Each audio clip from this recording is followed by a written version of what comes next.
Cahangirov adına xor kollektivi və çox böyük hörmətlə Təranə xanım Yusubova. Xoş gəlmişsiniz. Çox təşəkkür edirəm Səhərə xanım. Bugün bizi belə bir gözəl gündə, bayram günündə dəvət etmişsiniz öz verilişinizə və Cahangirov adına xorun yəni iştirakçıları, ifaçıları buradadılar.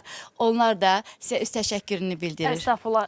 Biz sizə çox sağ olun deyirik ki, gəlmişsiniz. Bayramımızın işığı daha gür yanacaq sayənizdə. Müstəsnasız. Gəlin eşidək sizi.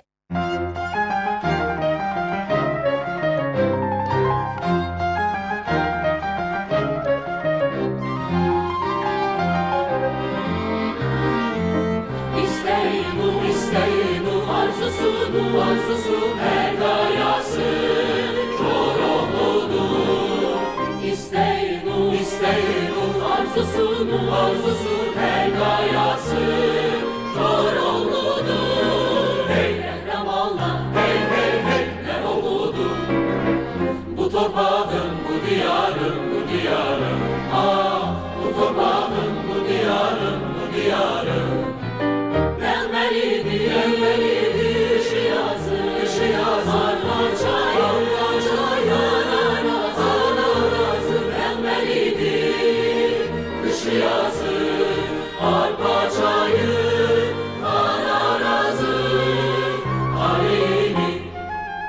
Güneş yazın bu torpağın, bu diyarın,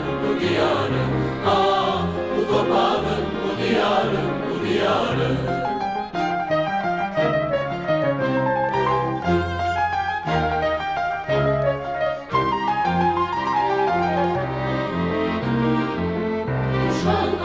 Uşakları, kızıl ale, gülüşleri, gülşen ale. Uşakları, kızıl ale, gülüşleri, gülşen ale. Hey ağabeylerim, hey bir avale. Bu torpağın, bu diyarın, bu torpağın, bu diyarın. Gelmelidir ışı yazı arka çayır arazı gelmelidir ışı yazı arka çayır arazı tarihini güneş yazın bu torpağın bu diyarın bu torpağın bu diyarın bu torpağın, bu diyarın, bu torpağın, bu diyarın.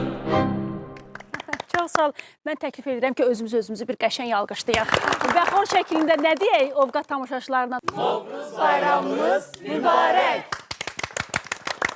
Çox sağ olun, yazınız mübarək. 90 yaşı tamam olur bu il.